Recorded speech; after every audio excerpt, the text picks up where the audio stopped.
अस्सलाम वालेकुम and good evening दोस्तों, कैसे हैं आप? ठीक हैं? आई डू होप आप अच्छे होंगे। जो इमिग्रेशन यूके इमिग्रेशन लॉज के हवाले से जिस टॉपिक पे मैं आज बात करना चाह रहा हूँ, उसमें आज हम बात करेंगे कि ये जो बायोमेट्रिक रेजिडेंस परमिट होता है, वो अगर आप का ख़राब हो जाता है, लॉस्ट हो जाता है, आपसे गुम जाता है, तो आप जो बायोमेट्रिक रेजिडेंस परमिट है उसको कैसे आप बना सकते हैं। आज मैं बायोमेट्रिक रेजिडेंस परमिट जो है BRP जिसको कहते हैं, card replace update transfer biometric residence permit, मैं उस पर बात करना चाह रहा हूँ।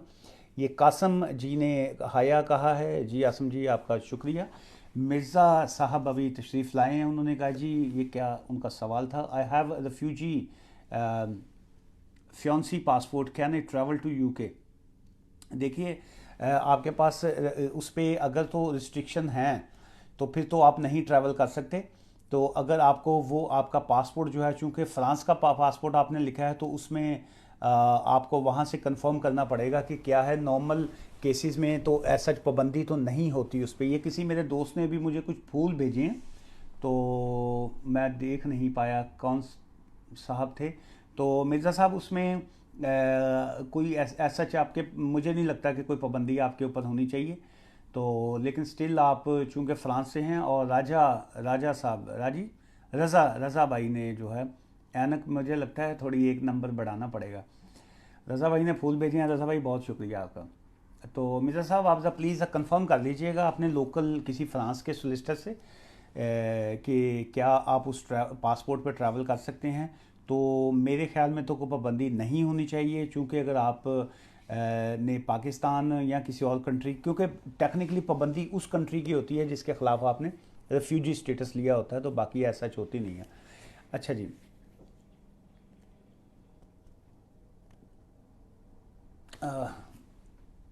ये 10 ईयर्स रूट वालों को ज़म्बराने अप्लाई करना चाहिए या नहीं?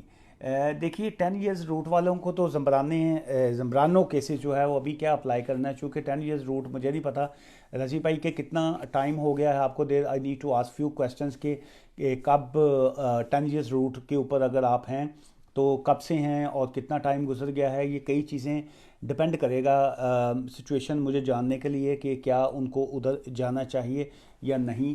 तो आई डू होप कि आपको समझ आ गई होगी कि मैं क्या कह रहा हूँ। एनी न्यू रूल्स और concession for a long residence? देखिए, लॉन्ग रेजिडेंसी के ऊपर तो कोई न्यू रूल एज सच है नहीं, वही जो पुराने वाले हैं उसी के मुताबिक ही हैं। तो कोई फ़िलहाल तो कोई कंसेशन तो उसमें नहीं आई है। रज़ी भाई ने ये पता नहीं क्या चॉकलेट सा कुछ छल्ला सा मुझे भेजा है। तो टिकटॉक के भी डिफरेंट ये आगे हुए हैं, क्या कहते हैं इसको, इमोजीज क्या कहेंगे। अच्छा जी। What do you need to get what do you need to get husband? ये क्या आपके सवाल की समझ नहीं आई जी। आपको हस्बैंड लेने के लिए क्या करना होगा? अच्छा, can you talk about Rwanda for asylum seekers? Okay, good question. चलिए मैं जल्दी से थोड़ा सा बता दूं।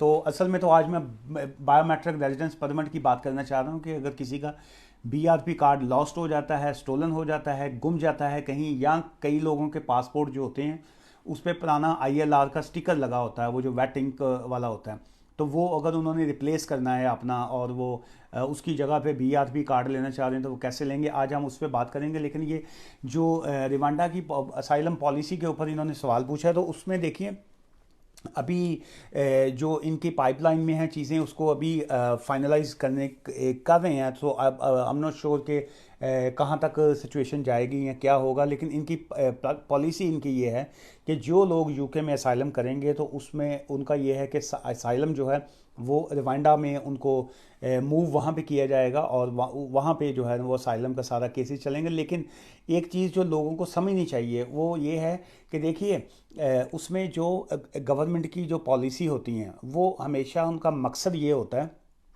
कि लोगों को फैसिलिटेट करना, कि अगर यहाँ अगर कोई असाइलम करेगा तो ऑब्वियसली फूड शेल्टर बाकी चीज़ें तो उनको वैसी ही मिलेंगी जैसी यूके में असाइलम के दौरान मिलती हैं। लेकिन सब मकसद ये है कि ये जो इलीगल इमिग्रेंट्स जब आएंगे, या वो लोग जो असल में एक्चुअल जो असाइलम सीकर नहीं हैं उनको कंट्रोल जो है वो किया जाए। जैसे बहुत से स्टूडेंट आते हैं, फिर वो किसी न किसी वजह से जब वो फ़ीस नहीं पे कर पाते हैं या एग्ज़ाम से फ़ेल हो जाते हैं, तो फिर वो आसान रास्ता ढूंढते हैं, वो कहते हैं जी हम असाइलम कर लेते हैं। फिर इसी तरह जो लोग विज़िट पे आते हैं, तो एक्चुअल वो वहाँ पे ये कह के आते हैं जी कि हम विज़िट पे जा रहे हैं एंड हम जस्ट विज़िट करेंगे, वापस आ जाएंगे, और लेकिन जब यहाँ पहुँचते हैं तो वो असाइलम कर देते हैं। तो इस तरह जो आप जब इमिग्रेशन की ब्रीच जब करते हैं, जब हम कानून को तोड़ते हैं, तो फिर ऑब्वियसली जो है इनको अपना रास्ता, कानून को अपना रास्ता निकालना पड़ता है। वो देखते हैं कि फिर अभी हमें क्या करना चाहिए कि ताकि इस किस्म की जो इलीगल एक्टिविटीज़ हैं वो ना हों।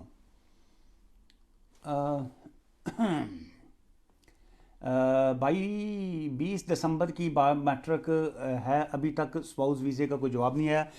20 दिसंबर को अगर आपका हुआ है तो उसके बाद आ गया जनवरी, फरवरी, मार्च, अप्रैल, मई, 5 माह हो गए, तो नॉर्मल 6 माह लग जाते हैं जी।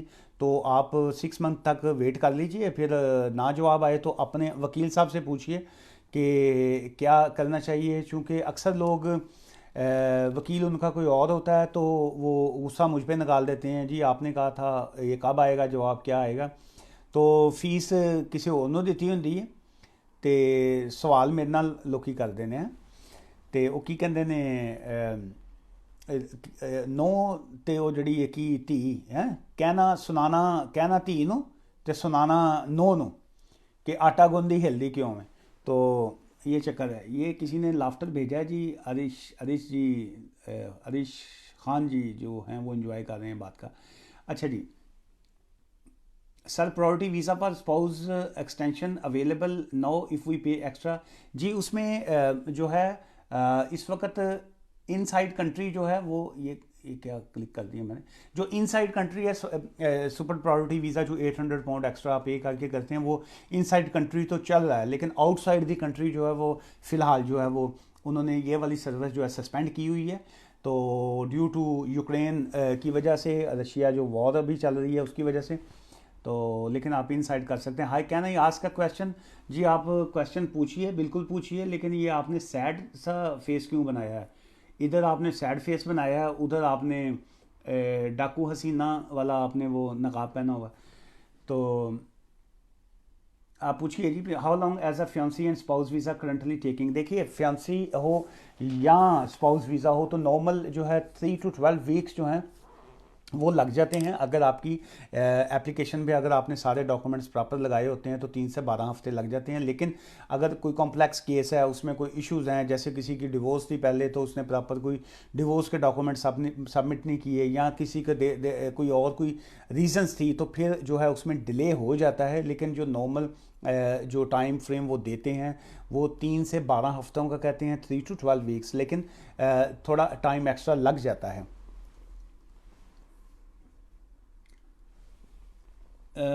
If a husband got independent stay and I ask the immigration to cancel, is it possible?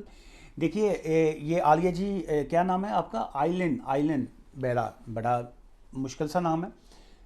If a husband, अच्छा आप कहीं और कंट्री के तो नहीं हैं, so I need to cancel, is it possible? Yes it is possible, but it's depend, it's depend. Let's say if your husband was on a spouse visa and he got the spouse visa on the basis of that marriage, and if your marriage has been breakdown now, so then yes, you have to inform to the home office, you need to provide the evidence, you need to inform them the reason why your marriage has been breakdown, and what's the reason, and if there is any special circumstances involved, let's say if there is a police case or if there is a domestic violence, so whatever is the situation you need to explain there. So obviously it's the same like as a student, they get the visa on the basis of their university or college, so same as the spouse visa is based on your marriage. So if the student is not going to university, and or if he or she is not paying to fee to the university, so obviously university they cancel their visa or they curtail their visa. So same as a spouse, in a spouse case, if your marriage has been breakdown, so then yes, you have to inform there, and then obviously it's home office duty to cancel their visa. But many people जो हैं वो properly explain नहीं कर पाते हैं उनको, so it's entirely up to you and कि आप किस तरीके से होम ऑफिस को इन्फॉर्म करें। जस्ट उनको ईमेल सेंड करने से काम नहीं होता, आपको प्रॉपर एक एप्लीकेशन बनानी पड़ती है, अपनी प्रॉपर एविडेंस दें। जो लॉ होता है, जो कानून होता है, वो खाली आपकी बात पे यकीन नहीं करता, ना वो मेरी बात पे यकीन, वो यकीन करते हैं, they trust only on a basis of evidence. जो होती है, जो एविडेंस होती है, जिसको शहादत उर्दू में कहा जाता है, they decide their case on the basis of evidence. So you need to provide them evidence कि ये शख्स जो है, ये इसने डोमेस्टिक वायलेंस तो इसमें शामिल नहीं है, उसका जो स्पाउस वीज़ा था वो शादी की बेस पे था, तो शादी अब ख़त्म हो गई है, तो फिर obviously you need to provide them evidence. ये दिल आ रहे हैं जी, आपका बहुत शुक्रिया दिल भेजने के लिए।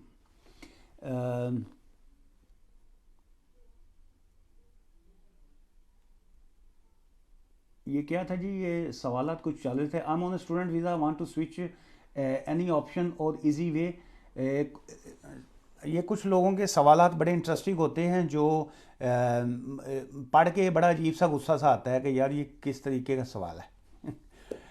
ये क्या आसान तरीका ज़िंदगी में, जो लोग आसानी ढूंढते हैं ना, वो सबसे ज़्यादा मुश्किल में पड़ते हैं। आसान रास्ता, शॉर्टकट ढूंढने वाला शख्स जो होता है, शॉर्टकट हमेशा आपको लॉन्ग वे पे लेके जाता है। आप स्टूडेंट हैं, आप अपनी डिग्री मुकम्मल कीजिए, आपको डिग्री आपकी जब मुकम्मल होगी, आप फिर आप खुद ढूंढिए। मुझे मैसेज ना कीजिएगा कि आपके पास कोई स्पॉन्सर है। अक्सर लोग हम पूछ देते हैं जी आपके पास स्पॉन्सर है, मेरे पास तो भाई कोई स्पॉन्सर नहीं है, मेरे पास सिर्फ एक वो हेयर ड्रेसर है मेरा, जिससे मैं बाल कटवाता हूँ, तो वो मैं वो भी किसी को रिकमेंड नहीं करता हूँ।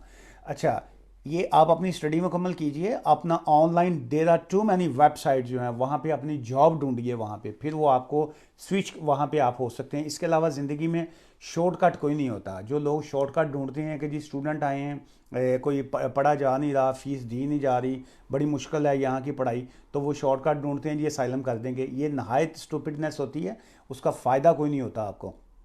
ये जो लोग इस तरह की चीज़ें करते हैं, वो इलीगल एक्टिविटीज़ करते हैं। अक्सर लोग कहते हैं जी हम शादी कर लेते हैं, लड़की ढूंढ लेते हैं, वो स्पाउस पे जाने की कोशिश करते हैं, तो ना वो स्टूडेंट रहते हैं, ना वो उनका स्पाउस चलता है। शादी भी अल्टीमेट नाकाम हो जाती है, वो फेल हो जाती है, क्योंकि उनके दिमाग में सिर्फ यूके का वीज़ा होता है, शादी भी नहीं होती।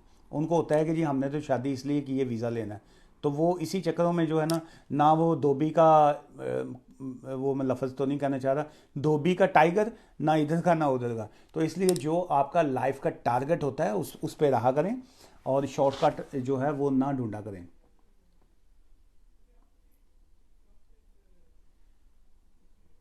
आइलिन जी ने लाफ्टर भेजा है जी, बहुत शुक्रिया। अच्छा जी, ये विस्की नाम ही इनका देखें, नाम ही इनका विस्की है, अब क्या बंदा इनका करे। इनका सवाल ही बड़ा पुट्ठा सा सवाल। उन्होंने कहा सर इलीगल होए के फिर, इलीगल होए के फिर। ये कोई पंजाबी भरा मेरा लगता है जी, मैं समझ नहीं आई इन्हें की क्या है जी। नाम ही विस्की दे उतों लिखिया भी पता नहीं, विस्की पी के तुम सवाल किया। सवाल तो सर सीधा करो। अच्छा जी, बायोमेट्रिक के बारे में कितना बायोमेट्रिक के बाद कितना टाइम लगता है। देखिए, बायोमेट्रिक डिपेंड करता है कि किस तरह का बायोमेट्रिक आपका हुआ, कौन सा वीज़ा था तो जिसका बायोमेट्रिक आपने किया। लेकिन बायोमेट्रिक के बाद, फिंगरप्रिंट्स होने के बाद, पिक्चर वहाँ पे खींचने के बाद, नॉर्मली आप कह लीजिए कि 3 to 12 वीक्स जो हैं वो लग जाते हैं। ये बाजवा साहब ने फूल भेजे हैं। ये बाजवा साहब वो तो नहीं, वो पाकिस्तान के जो आर्मी चीफ बाजवा साहब हैं, वो तो अगर वो हैं तो उनको हाथ जोड़ के सलाम कि भाई साहब, बाजवा साहब आपसे तो डर लगता है। तो लेकिन ये अब पता नहीं कौन से बाजवा साहब थे, ये फूल जल्दी से फूल दे के चले गए, नाम भी नहीं पढ़ा गया, कहीं वो बाजवा साहब तो नहीं थे। अच्छा, अच्छा जी, ये कुछ दोस्त अभी फॉलो कर रहे हैं जी, बहुत शुक्रिया। कोई जवाब नहीं आया जी, ब्यूटीफुल वीडियोस। जवाब जो है, अगर तो आपको 3 to 12 वीक्स हो गए हैं और अभी तक कोई जवाब नहीं आया, तो फिर आप ऐसे कीजिए, अपने जो वकील साहब हैं उनसे रब्ता कीजिए कि, और उन्हें पूछिए कि ये अभी तक आपको जवाब क्यों नहीं आया, तो वो आपको बताएंगे कि आपको जवाब क्यों नहीं आया।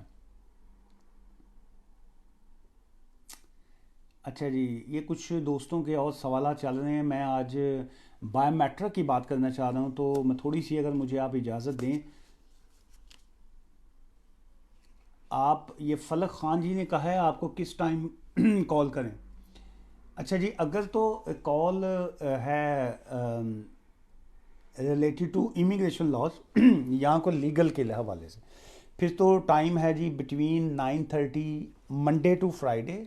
जो सैटरडे संडे मैं फ़ोन नहीं लेता हूँ, छुट्टी होती है, 2 दिन रेस्ट करना होता है जी। लेकिन 9:30 टू 5:30 के दरमियान में जो जो टाइम है, उसमें जब मेरे क्लाइंट्स नहीं बैठे हुए, जब मैं कोई एप्लीकेशन पे काम नहीं कर रहा हूँ, जब मैं फ्री होता हूँ, या फिर मैं फ़ोन इधर साइड पे मेरा लगा होता है, मैं ऑन करके स्पीकर पे फ़ोन लगा के साथ साथ काम करता हूँ, और थोड़ी बहुत जब मेरा मौका मिलता है मैं जवाब दे देता हूँ।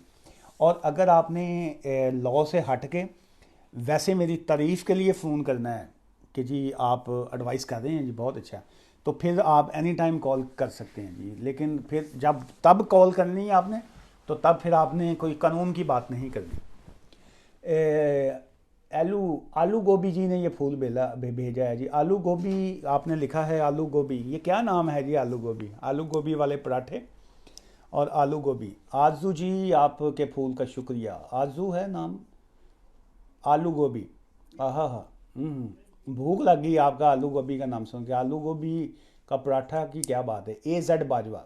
आलू गोभी, आपने अब फूल भेजे हैं, मेरा फ़र्ज़ मेरा बनता है कि मैं आपको आलू गोभी वाला पराठा खिलाऊं। आप ब्रेडफर्ड तशरीफ़ लाइए, यहाँ पे आलू गोभी वाले पराठे मिलते हैं। अच्छा सर, ये मुझे नहीं लगता आज आपने मुझे कोई इमिग्रेशन लॉज पे बात करने देनी है। ये फूल आ रहे हैं, आलू गोभी, मुंह में पानी भी आ रहा है। अच्छा जी। आलू गोभी, ये बार बार आपका ये आलू गोभी पढ़ के जो है ना, मुंह में पानी आ रहा है। भूख लग रही है। क्या टाइम हो गया? 5:30, 5:30 हो गए हैं जी। जस जी लंदन ने कहा है क्विक क्वेश्चन जी। आलू गोभी जी, ये खुदा का नाम है, बहुत शदीद भूख लग गई है। आलू गोभी वाला पराठा क्रिस्पी सा बना हुआ, और साथ में दही, योगर्ट, ठीक है, इसके साथ बड़ा मज़ा आता है। मैं अभी पिछले दिनों पाकिस्तान गया हुआ था, तो ज़्यादा टाइम तो नहीं मैं ठहरा, कोई 7-8 डेज़ ही ठहरा था मैं। तो वहाँ पे आप फलक खान जी, बहुत शुक्रिया आपका, आप फूल भेज रहे हैं, आपका बहुत शुक्रिया। तो आप यकीन कीजिए, वहाँ पे जो सुबह के टाइम मॉर्निंग में, यहाँ पे तो इतना खाया जाता है, ठंडे कंट्री हैं। तो फलक जी, बहुत शुक्रिया आपका, फलक खान जी। अच्छा, वहाँ पे सुबह के टाइम भूख लग जाती थी, और मैं वहाँ पे 7-8 दिन ठहरा हूँ, वेट बल्कि मेरा थोड़ा सा मैंने गेन किया। वहाँ पे पराठा होता था, और क्रिस्पी सा बड़ा मज़ेदार पराठा, साथ में मैं अचार लेता था, पिकल जो है वो बड़ा घर का को बना हुआ था, मैंगो का, वो की कही था, अम्ब का अचार, साथ हरी मिर्च, और साथ में वो पक्की चाय, देसी चाय होती है ना, यहाँ पे तो टी बैग वाली पी पी के कैटल वाली थक गए। वहाँ पे पक्की चाय, साथ में पिकल, और एक पराठा, ये सुबह को मेरा नाश्ता होता था। और मैं कहता हूँ जी, और अभी आपने आलू गोभी याद दिलवा दी। अच्छा जी, ये कुछ सवाल हैं, मैं उनका जवाब देना। असाइलम अपील अप्रूव हो जाए, फिर नेक्स्ट। सर प्लीज़ रिस्पॉन्स कर दें जी। मैं आपका सवाल आप पीछे ढूंढने की कोशिश कर रहा हूँ। फलक खान जी मुझे फूल भेज रहे हैं, मैं उनके फूलों की तरफ तवज्जो करूँ या आपके सवाल की तरफ? Sir, I am waiting from 18 months decision for the parent of a British child application. देखिए, 18 मंथ्स जो हैं ये टू लॉन्ग हैं। You must contact with your lawyer. आप उनसे बात कीजिए, उनसे पूछिए कि 18 महीने हो गए हैं, सो व्हाट्स द रीज़न कि अभी तक क्यों जवाब नहीं आ रहा है। तो 18 महीने इज़ अ टू लॉन्ग। मैं वो उस पर मुझे थोड़ी सी तफ्तीश है। क्या तफ्तीश या तशफीश, क्या वर्ड होता है, वो लफ्ज़ ही भूल गया। सो आई हैव कंसर्न्स के 18 महीने नहीं लगने चाहिए थे, तो प्लीज़ आप उनसे बात कीजिए। My wife has come from a Pakistan, do I have to still work and earn 18,000 until she gets her stay? देखिए, if your wife is here on a spouse visa, and so it's look like she got a spouse visa, first spouse visa. So if you are asking me about the extension for the spouse visa, so the answer is yes. It's not a 18,000, it's a 18,600. So you have to work for you have to work, continue work for the 18,600 for extension of spouse visa. आपको 18,600 के ऊपर काम करना पड़ेगा until unless she go for ILR। तो उनको second extension के लिए you have to work and you have to earn minimum 18,600। Work permit किस तरह मिल सकता है? यूके का वर्क परमिट का मुझे नहीं पता जी, किस तरह मिल सकता है। जो है, हम तो वकील हैं, जो डॉक्यूमेंट्स होते हैं, एप्लीकेशन कैसे करनी होती है, कौन सी एप्लीकेशन है, उसका आप पूछ सकते हैं। बाकी ये वर्क परमिट किस तरीके से मिल सकता है, ये इसके लिए आपको ऑनलाइन सर्च कीजिए। जो यहाँ की कंपनीज होती हैं, अगर वो आपको वर्क परमिट देती हैं तो आप ले लीजिए। अगर वर्क परमिट ऐसे आसानी से मिलती हो, मैंने एक मतलब एक वीडियो का क्लिप किया था, तो मेरे जो रिश्तेदार थे पाकिस्तान में वो काफ़ी नाराज़ हो गए, कहते हैं जी यार तूने तो हमें जलील करवा के रख दिया। मैंने कहा जी क्या। उसमें मैंने ऐसे ही किसी दोस्त ने पूछा जी कि यूके का वीज़ा कैसे मिलता है, तो मैंने वो रिप्लाई ये कर दिया जी कि अगर यूके का वीज़ा इतना आसानी से मिलता हो तो मेरे जितने वेले नकम्मे कज़न चचा के बच्चे या मेरे फैमिली के लोग पाकिस्तान में बेकार बैठे हैं, मैं उन सबको यूके का वीज़ा दे के यहाँ पे बुलवा लूँ। तो वो नाराज़ हो गए थे काफ़ी, कहते जी आपने तो हमें जो ऑनलाइन हमें कह दिया। तो मैंने वो जस्ट फॉर जोक मैंने मजाक में कहा था, तो ऐसी कोई बात नहीं है। वो बड़े मेरे जितने रिश्तेदार हैं वो बड़ी अच्छी पोस्टों पे हैं, लेकिन कुछ मेरे कज़न वगैरह हैं जो बेचारे फ्री हैं वहाँ पे, वो कुछ नहीं करते। वो सुबह उठते हैं, नाश्ता करते हैं और दोपहर को खाना खा लेते हैं, रात को फिर खाना खा लेते हैं, तो वो सब खाने पे लगे हुए हैं। तो कुछ लोग ऐसे होते हैं। अ, अच्छा जी, मेरे हस्बैंड ने बायोमेट्रिक दिया है 35 डेज अगो। वीज़ा रिस्पॉन्स कितना टाइम लगेगा? मैं ब्रेडफर्ड से हूँ। सबसे पहले तो आपको सलाम। आप ब्रेडफर्ड से हैं, मैं भी ब्रेडफर्ड से हूँ, और हमारा जो ऑफिस है वो ब्रेडफर्ड BD3 में है। तो आपके हस्बैंड ने 35 दिन जो है 35 डेज पहले जो है वो दिया है ये बायोमेट्रिक जो है। सो 35 डेज इस नियरली 1 मंथ है, आप कह लीजिए 1 मंथ। सो 3 to 12, तो इसमें आई डू होप कि उनको नेक्स्ट 35 डेज के अंदर अंदर उनका आ जाएगा। तो ऑल दी वेरी बेस्ट। तो ब्रैडफर्ड में आप कहाँ से हैं? BD3 में आए हैं तो आपको you are most welcome to visit अस।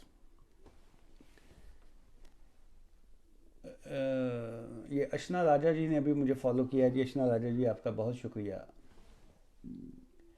अच्छा जी, Arfan perfect, thank you. Saran ji ने शुक्रिया कहा है जी, बहुत शुक्रिया आपका। मुझे पता नहीं किस बात का शुक्रिया अदा किया आपने, बट आपका शुक्रिया। किसी का नवाज शरीफ का सवाल था, वो मैं देख लूँ। इमिग्रेशन के साथ साथ हम लोग जो हैं दिमाग में सियासत तो चलती रहती है। नवाज शरीफ की ऐसी की उफ उफ उफ, नहीं नहीं गाली नहीं देनी सर। मैंने कहा पता नहीं आपने नवाज शरीफ की। देखिए पॉजिटिव बातें किया करें, किसी की ऐसी तैसी नहीं करनी चाहिए। अल्लाह साहब को हदायत दे।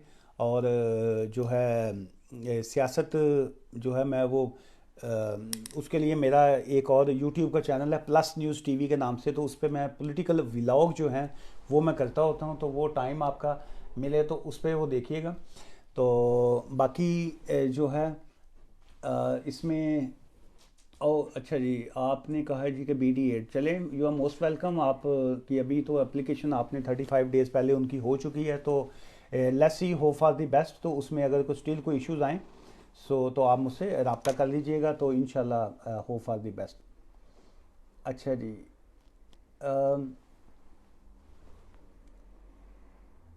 ये साहिदा जी का सवाल है, उन्होंने कहा जी कि मेरे हस्बैंड को पुर्तगाल में 2 इयर्स वीज़ा मिला है। चले मुबारक हो, आपके हस्बैंड को 2 साल का वीज़ा पुर्तगाल का मिल गया। तो अभी आपका सवाल क्या था, मतलब आप को खुशी है इस बात की कि उनको 2 साल का वीज़ा पुर्तगाल का मिल गया, या आपको दुख है कि उनको वीज़ा क्यों मिल गया? तो अब मुझे नहीं पता आपने कि ये सवाल क्यों कहा कि मेरे हस्बैंड को पुर्तगाल का वीज़ा 2 साल का मिल गया है। तो अच्छी बात है, मिल गया। अब क्या चाहती हैं? अच्छा सर, प्लीज़ रिस्पॉन्स कर दें। ये मरियम जी आपका सवाल मैं ढूंढ रहा हूँ, आपने पता नहीं क्या कहाँ पे सवाल आपका गुम गया है। ब्रो प्लीज़ ये कुछ देखिए ना, तेज़ी से सवाल निकला। I have lost my BRP। Mohammad sahab इसी के ऊपर ही आज मैं बात करना चाह रहा था, तो लोगों ने मुझे और बातों में लगा दिया। तो अगर आपका BRP कार्ड गुम गया है, तो अगर तो आप इनसाइड द UK आपका गुमा है, तो आप उसको रिप्लेस के लिए अप्लाई कर सकते हैं। तो उसी के ऊपर ही मैं आज बात करना चाह रहा था कि उसमें ये आएगा कि यूज़ दिस, ये जो फॉर्म आता है उनका आप वो यूज़ कर सकते हैं। Replace for transfer your biometric BRP और योर बायोमेट्रिक रेजिडेंस कार्ड जो है, तो उस पर डिपेंड करेगा कि आपका कौन से वाला। To apply for replacement BRP और BRC you need to fill in the application form जो है उनका फॉर्म, अपना एप्लीकेशन फिल कीजिए। हैव योर डॉक्यूमेंट्स रेडी, जो आपके डॉक्यूमेंट्स आपने पहले यूज़ किए थे वो वाला, उसकी आपको कॉपी साथ में अटैच करनी पड़ेगी। पे दी फ़ी, और बायोमेट्रिक के लिए आपको फिंगरप्रिंट्स जो और फ़ोटो के लिए आप अपॉइंटमेंट बुक करेंगे और वहाँ पे आप जाके अपना फिंगरप्रिंट्स वगैरह जो है वो देंगे और आपकी फ़ोटो वो खींचेंगे, और जो पिछला कार्ड आपका था उसकी अगर कॉपी आपके पास कोई एविडेंस हो तो वो उससे ज़्यादा बेटर हो जाता है कि उनको ढूंढने में आसानी हो जाती है, क्विक प्रोसेस हो जाता है। तो उसके लिए अगर आप हमसे रब्ता करना चाहें तो आप कर सकते हैं, अदरवाइज़ आप उसको ख़ुद भी अप्लाई कर सकते हैं। So it won't be a big job. अच्छा जी, इंडेफिनेट लीव टू रिमेन के कितने देर बाद सिटीज़नशिप जो है आप अप्लाई कर सकते हैं? जी, ये मलक साहब का सवाल है, उन्होंने मलक के साथ खुद ही साहब भी लगाया हुआ है, तो आप खाली मलक भी लगाते तो हमने फिर भी आपको साहब ही कहना था, मलक साहब। मलक साहब, उसमें यह है कि अगर आपको आईएलआर मिल जाता है तो आईएलआर के बाद आपको 1 साल वेट करना पड़ता है। तो आफ्टर वेटिंग फॉर 1 ईयर जो है, आप 1 साल के बाद जो है वेट करने के बाद आप सिटीजनशिप के लिए जो है आप अप्लाई कर सकते हैं। So all the very best Malak साहब।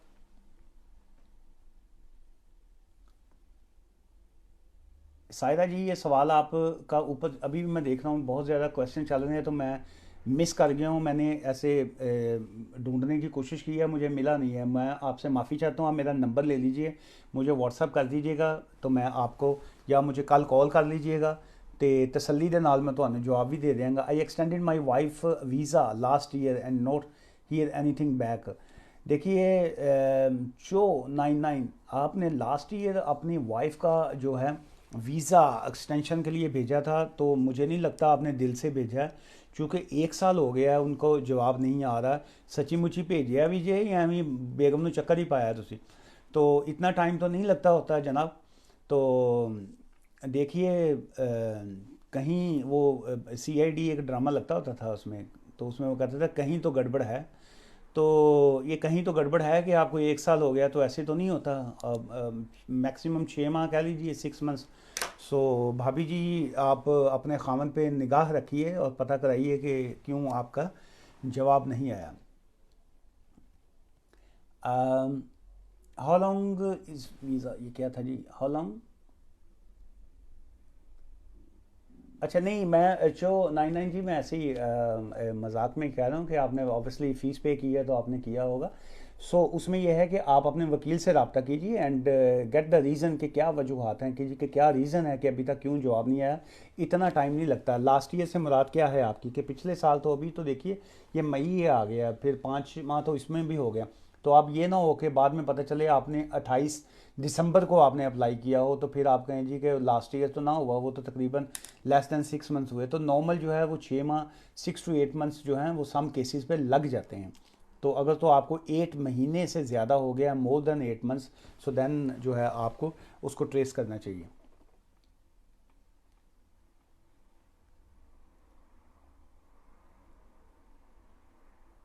इन जुलाई, हाँ उस पर तो मैं आई थिंक कि थोड़ा टाइम ज़्यादा हो गया है। आप प्लीज़ वो चेक कीजिए, अपने वकील से पता कीजिए, क्योंकि टाइम ज़्यादा है। Life in the UK test pass कैसे करें लोग, जैसे आप हंस के, जैसे आपने सवाल किया ना मलिक साहब, बस ऐसे हंस के ही पास करना पड़ेगा आपको, कि लाइफ इन द यूके का कहते हैं जी टेस्ट कैसे पास करें, हंसते हंसते पास करें, हंसते हंसते कट जाएंगे रास्ते, तो ज़िंदगी यूं ही चलती रहे।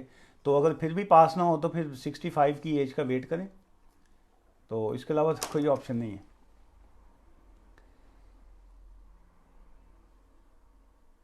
अच्छा जी, ये मुझे फूल भेजा है किसी ने, नाम इनका बड़ा मुश्किल सा था, पढ़ा नहीं गया। एस एफ बाबा, बाबा, इनका फूल है। The keep passport. गुड हो गया सर जी, गुड हो गया जी मलिक साहब, गुड हो गया। ये कई लोग बड़े जिंदा दिल लोग आ जाते हैं सम टाइम, तो थोड़ा अच्छा लग जाता है कि मज़ा आ जाता है इनसे बात करके। तो कुछ लोग होते हैं वो थोड़े से सड़ियल टाइप होते हैं, गुस्से में सवाल करेंगे, गुस्से में ही जवाब लेंगे और गुस्से में ही चले जाएंगे। जिमें असी इन्हों की मझ मारी होंगी है यहाँ पे। हंसते रहा करें, ये टेंशनें जो है ना ये यहीं पे रह जाएंगी। हंसते रहा करें, बस खुश रहा करें, हंस उसकी भी कीमत है। जो लोग यूके में हैं, हंसिए मुस्कुराइए कि आप यूके में हैं। अच्छा जी, basically I got a email saying it will not to be processed in the time frame, जो है ये क्या था, फॉर द 12 वीक्स।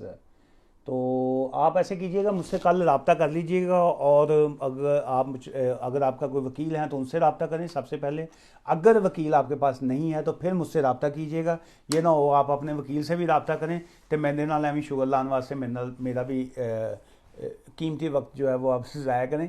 अगर आपके पास वकील नहीं है तो फिर मुझसे रब्ता कीजिएगा, और वो वाली ईमेल जो आपको आई है वो मुझे सेंड कीजिएगा, वो मैं पढ़ूंगा, फिर मैं आपको प्रॉपर एडवाइस कर सकूँगा। What are the circumstances for applying for ILR after student visa. देखिए, स्टूडेंट वीज़ा के बाद ILR का मुझे आपके सवाल में क्लैरिटी दिखाई नहीं दी। स्टूडेंट ILR जब आप अप्लाई करेंगे तो आपको इसका मतलब है कि कंटिन्यू रहते हुए यूके में अगर आपको 10 ईयर्स का टाइम गुजर गया है तो आप 10 ईयर्स कंटिन्यूस पीरियड है, आपका लीगल पीरियड है। तो डजेंट मैटर कि आप का कौन सा स्टार्टिंग में वीज़ा था।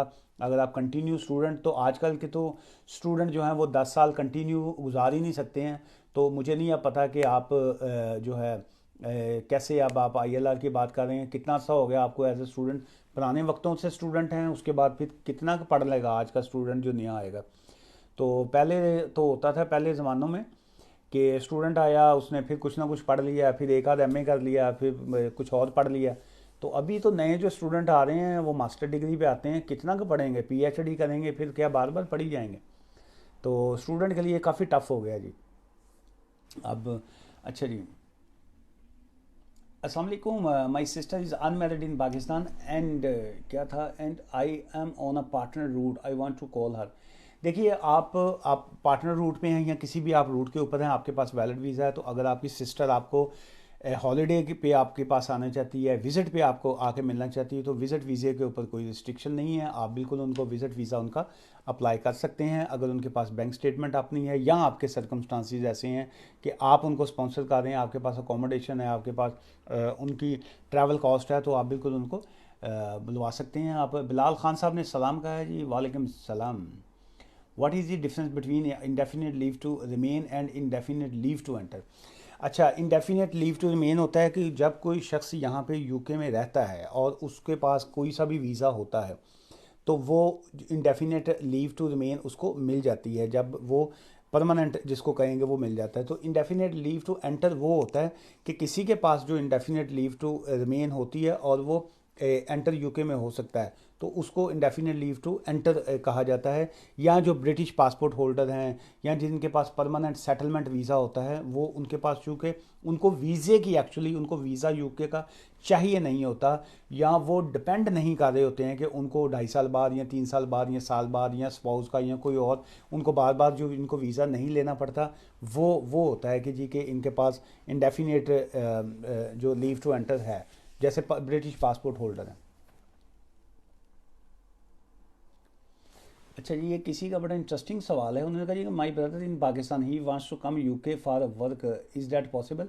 देखिए, पाकिस्तान से तो हर बंदा जो है वो यूके में आना चाहता है, और अगर ये पॉसिबल हो तो पाकिस्तान के सारे लोग यहाँ पे आ जाएं, इंडिया सारा यहाँ पे आ जाए, हर वो शख्स यहाँ पे यूके में आ जाए जिसका पाकिस्तान में कोई पुरसाने हाल नहीं है। पुरसाने हाल बड़ा एक टिपिकल, मैंने उर्दू का वर्ड बोला है। ये जिन लोगों को पुरसाने हाल की समझ नहीं है वो मुझसे सवाल कर सकते हैं कि ये पुरसाने हाल क्या है। कोई इसका पॉसिबल वे मेरे पास तो नहीं है सर। तो इसके लिए तो वो कोई उनको स्पॉन्सर अगर कोई मिलता है, मेरे पास नहीं है स्पॉन्सर, तो उनको ऑनलाइन कोई जॉब ढूंढें। अगर कोई जॉब किसी को मिल जाती है तो वो आ सकते हैं, otherwise it's not very easy. अब तो यूके के अंदर जो लोग रहते हैं, जो स्टूडेंट आए होते हैं या किसी ना किसी कैटेगरी पे यूके में होते हैं, उनके लिए जॉब्स बड़ी मुश्किल हैं। तो वहाँ से तो इधर आना और ज़्यादा मुश्किल है। शाजिया शेख जी ने अस्सलाम वालेकुम कहा है। वास्सलाम, अस्सलाम वालेकुम। क्या है जी, असाइलम अपील अप्रूव हो जाए फिर नेक्स्ट प्लीज़। असाइलम अपील आपकी अगर अप्रूव हो गई है तो उसके बाद अभी आप का अगर ऑर्डर जज साहब ने कर दिया है तो उसके बाद अगर अपील होम ऑफिस वापस अपील नहीं करता तो फिर मुबारक हो आपको। फिर और क्या, उसके बाद नेक्स्ट यही है कि जौन सी आपने अपील की थी, जिस अपील जो आप अपील आपकी अलाउ हुई है, जो आप अपील जीत गए हैं, वो वाला फिर आपको वीज़ा जो है वो मिल जाएगा।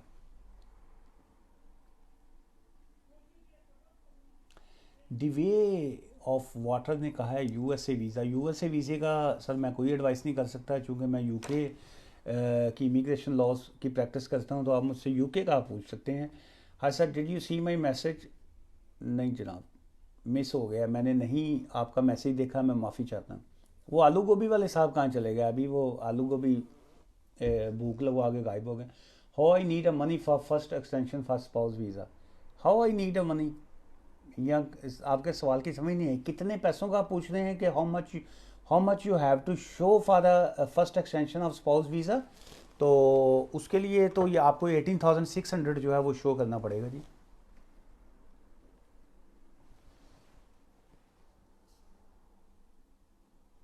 अच्छा, ये कुछ दोस्त अभी ज्वाइन कर रहे हैं अभी।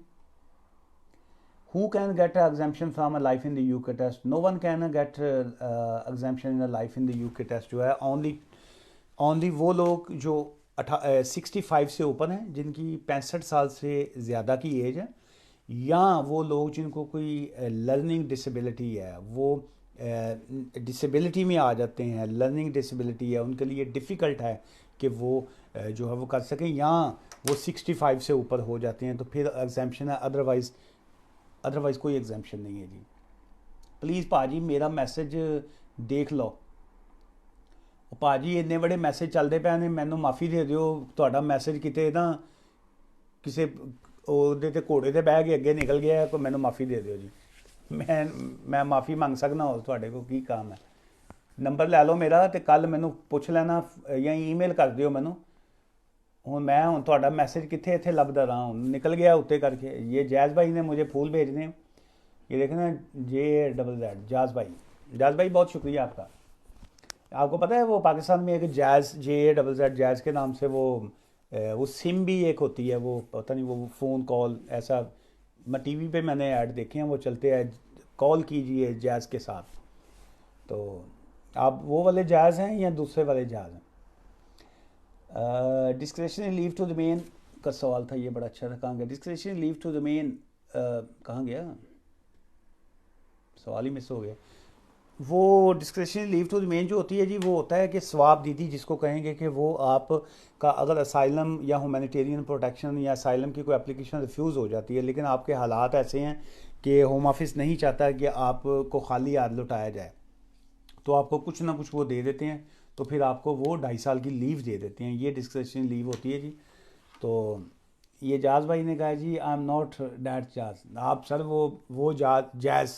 वो जैज़ होते तो आपने तो बिलियनियर होना था। पाकिस्तान में जितना जैज़ ने पैसा कमाया दूसरा किसी ने नहीं कमाया। अच्छा जी, ये साहब किसी ने सवाल पूछा है, मैंने जवाब नहीं दिया, तो वो आगे से वो गुस्से वाले शक्लें बना रहे हैं कि सर मैं इन्ने ऊपर मैसेज चल रहे होंगे ने, तो किसी का मैसेज अगर मैं वो की उन्होंने कही है, वो फिल्म आई थी ना मशीन, एक उसकी किसकी थी जी मशीन फिल्म, वो जिसमें वो तेज़ी से हर चीज़ पढ़ लेता है वो सारी जो है वो था टर्मिनेटर। हाँ टर्मिनेटर जो था, मैं टर्मिनेटर कि जी मैं तुसी सवाल पूछे तो मैं फटाफट पढ़ के तो जवाब ही दे दें, नहीं जवाब दिता तुसी वो गुस्से दे ऐं करके मैनू भेजोगे फ़ोटो हैं। अपॉइंटमेंट बनाएं, वकील के पास जाएं, फ़ीस पे करें उनको, फिर जवाब लें। फ्री में तो ऐसे ही है, दाल लग गया तो लग गया। अच्छा जी, सलाम क्या नहीं switch visa I am on a 10 years root.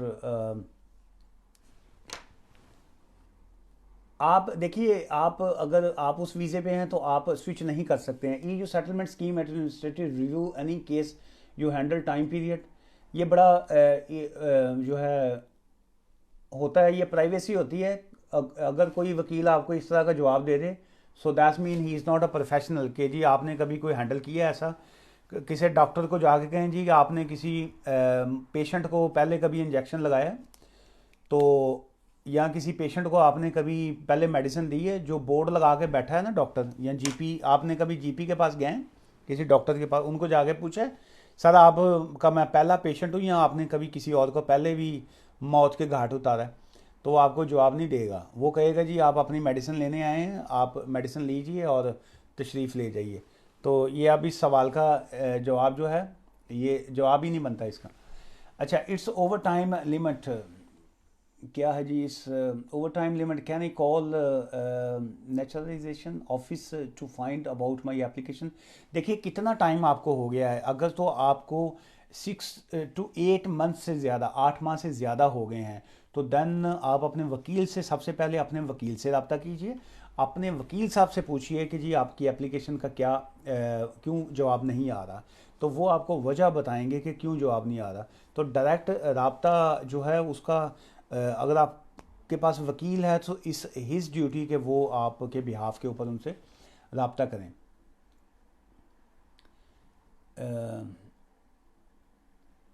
अच्छा जी, आज बीआरपी के हवाले से मैंने आपको बेसिक इन्फॉर्मेशन दी है कि अगर आपका कार्ड गुम गया है, बीआरपी का बायोमेट्रिक रेजिडेंस परमिट का कार्ड जो है, या वो आपका पर्स चोरी हो गया है, आप गए हैं वहाँ पे किसी मेले में चले गए हैं और आपका कार्ड गुम गया है, या आपकी बेगम ने वैसे ही गुस्से में, आपका लड़ाई हो गई, उसने उठा के कार्ड आपका तोड़ दिया, आप की हड्डी तोड़ने के साथ साथ आपका कार्ड तोड़ दिया, तो फिर वो रिप्लेस आप कार्ड कैसे कर सकते हैं, वो मैंने बेसिक से आपको इन्फॉर्मेशन दी है। आपका कार्ड रिप्लेस करने के लिए आपका कार्ड की अगर डिटेल चेंज करनी है, उसमें फेस था आपका पिछले कार्ड के ऊपर, आप वेरी यंग लग रहे थे, अभी आप थोड़े फेस में थोड़ा फ़र्क आ गया है, तो आप समझ रहे हैं जी कि मुमकिन है कि मैं इंडिया जाऊं, पाकिस्तान जाऊं, तो वहाँ से मैं वापस आते दफ़ा वहाँ के एयरपोर्ट के ऊपर आपको वो स्टॉप करके आपका ऐसे कार्ड देखें, और कार्ड देख के वो कहें जी कि ये आपका मुंह देखें, फिर कार्ड देखें, फिर आपको देखें, उनको शक हो कि ये वो अलग शख्स वो लग नहीं रहा, तो फिर आपका काम बनता है कि आप अपनी फ़ोटो जो है वो चेंज करवा लें आप बायोमेट्रिक रेजिडेंस परमिट के ऊपर। तो उसका ये होता है कि आपको एक एप्लीकेशन फॉर्म भर के भेजनी पड़ती है इनको, साथ में फिर आपको बायोमेट्रिक के लिए जो है आपको अपॉइंटमेंट लेनी पड़ती है, आपसे वो वहाँ पे आपके अंगूठे जिसको कहते हैं, इन अंगूठों के निशान ले लें, फिर आपके वो बायोमेट्रिक वहाँ पे लेंगे, फिंगरप्रिंट्स लेंगे, आपकी फ़ोटो खींचेंगे, ताज़ा फ़ोटो जो होगी आपकी, फ्रेश फ़ोटो, आप है शेव शूव करके या दाढ़ी या जो भी आपका है, उस हुलिये में आप जाएंगे फ्रेश शक्ल के साथ, तो फिर वो वाला कार्ड आपका नया रिप्लेस करके वो नया कार्ड आपको दे देंगे।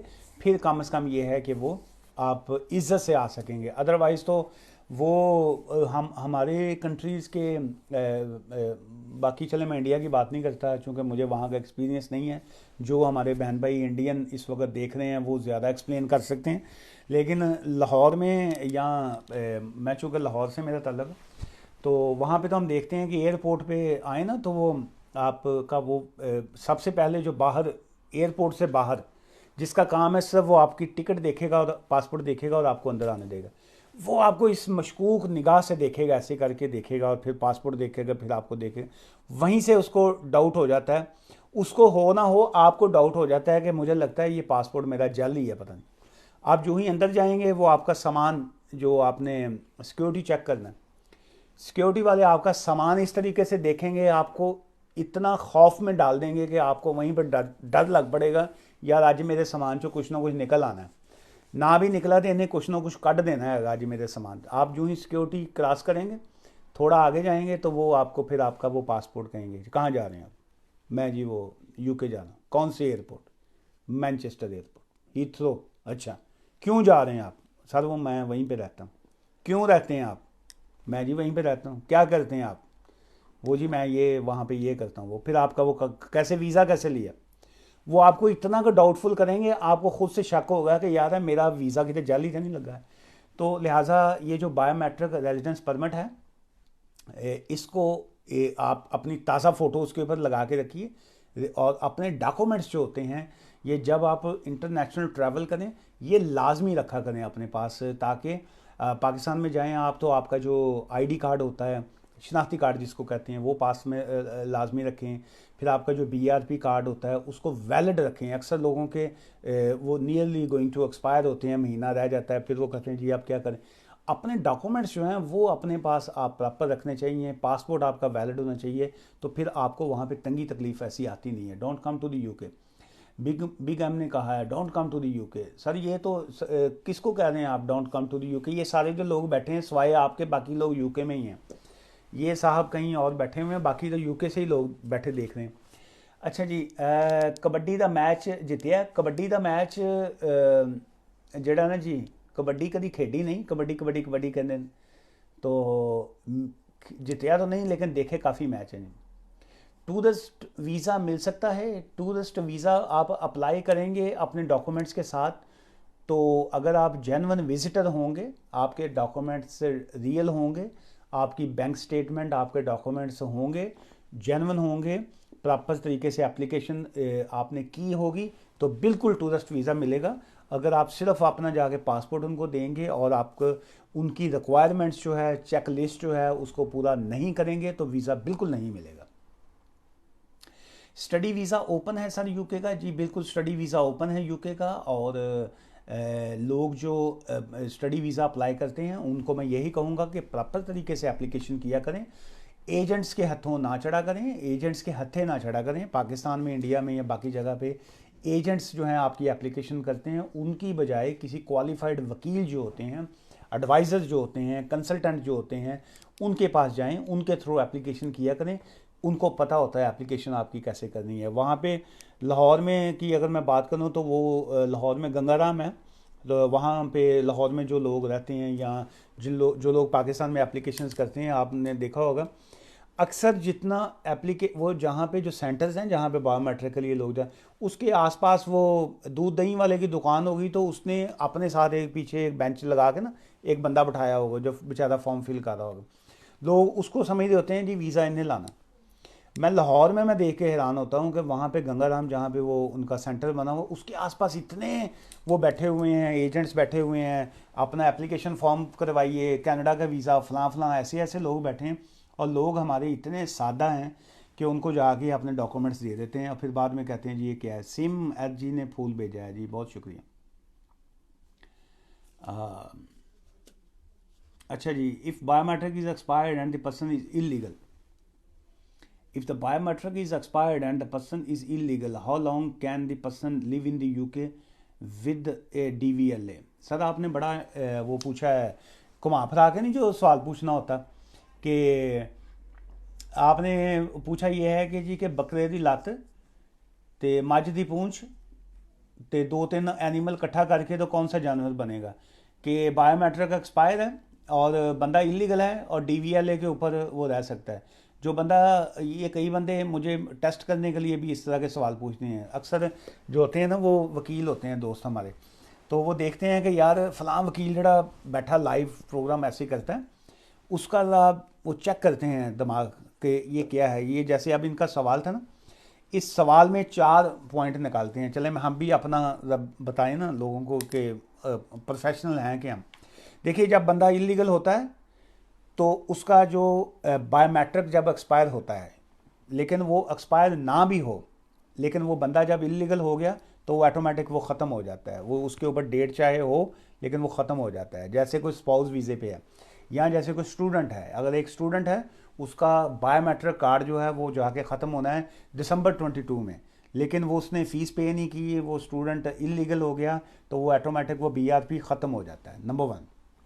सेकंड, जो ही वो इलीगल होता है उसका DVLA का लाइसेंस जो होता है वो भी ख़त्म हो जाता है। और क्या है जी आपका, तो इसलिए जो शख्स इलीगल हो गया वो सारे काम ख़त्म हो जाते हैं। तो ये जो आपने खोता, गधा और ज़ेबरा जो सारे इकट्ठे करके एक जानवर बनाया था, उसको मैंने हदेड़ दी है सर। तो can you study PhD on Tier 2 visa? जी बिल्कुल, आप स्टडी के ऊपर कोई पाबंदी नहीं है। जो शख्स जो है पढ़ना चाहे, तलीम, 2 चीज़ों की कोई एज नहीं है। एक, तालीम की कोई, एजुकेशन की कोई एज नहीं है, आप किसी भी एज में पढ़ सकते हैं। और दूसरा, मोहब्बत की भी कोई उम्र नहीं है, किसी भी एज में हो सकती है। क्यों जी? किसी भी उम्र में मोहब्बत हो सकती है और आप किसी भी उम्र में आप पढ़ सकते हैं। अच्छा जी, ये मैं अब काफ़ी टाइम हो गया, मैं आपसे इजाज़त लेना चाह रहा हूँ। ये कुछ दोस्त लाफ्टर भेज रहे हैं। आहो जी, ये किसी ने कहा जी आहो जी, आहो जी मेरे मन लगता है गुजना वाले तो ने आहो जी।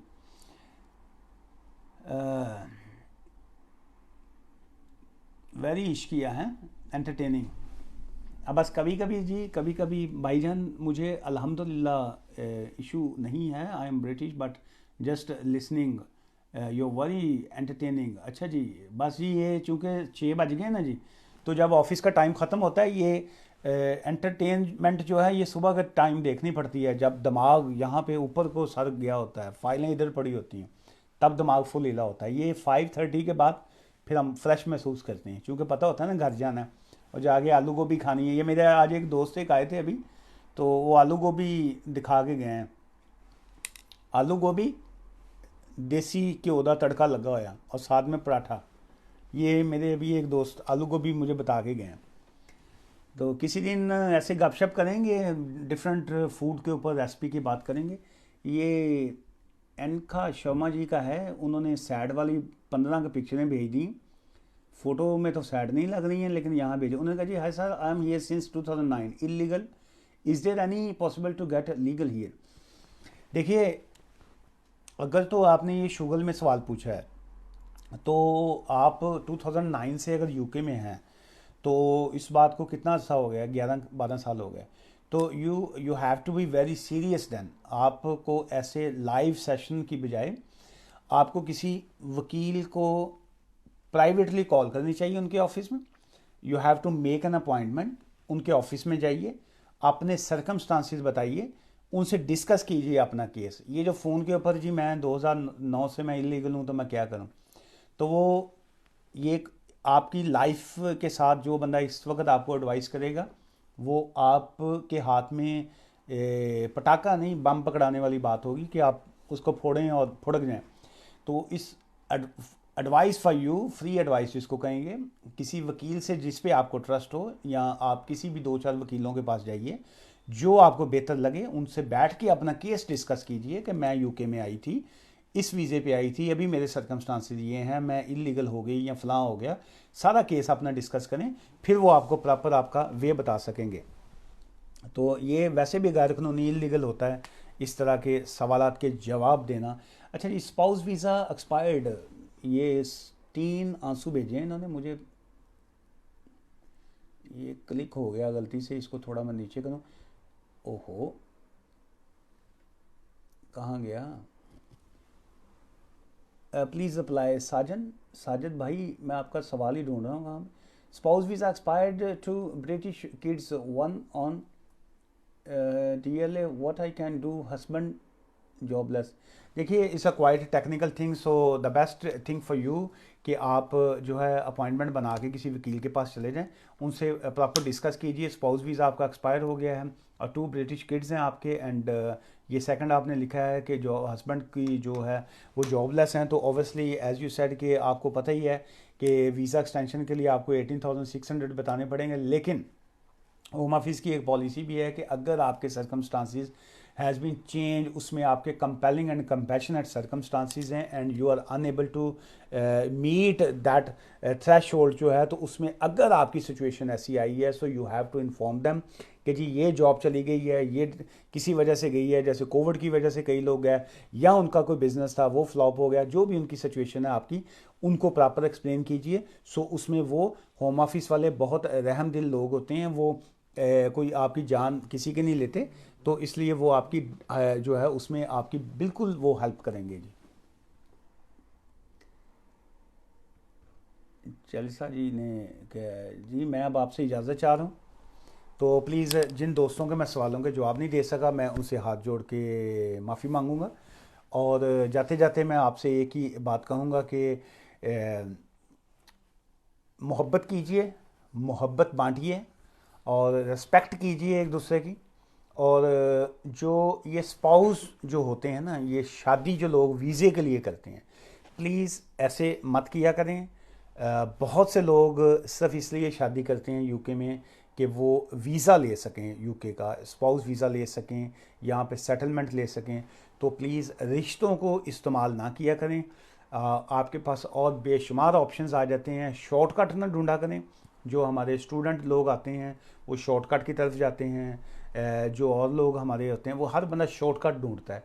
तो जो शॉर्टकट कहते हैं जल्दी ना पहुंचना किसी मंजिल पे, आप जल्दी से किसी भी जगह पे नहीं पहुंच सकते हैं।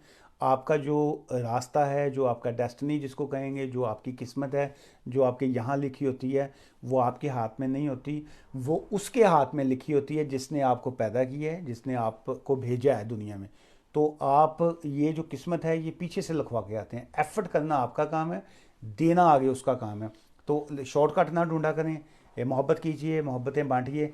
मुझसे कोई गलती हुई है तो मुझे माफ़ कर दीजिएगा, दुआओं में याद रखिएगा। आपके पास कोई इमिग्रेशन के हवाले से कोई इश्यूज़ हों, आप हमसे रब्ता कर सकते हैं।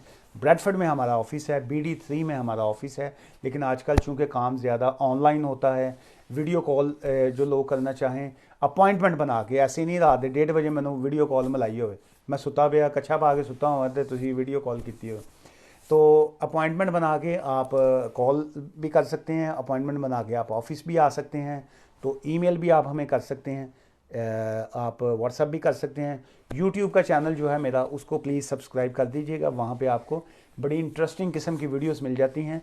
और जो कॉल का टाइम होता है 5:30 से पहले का होता है, 9:30 to 5:30। वीकेंड पे मैं कॉल नहीं लेता हूँ।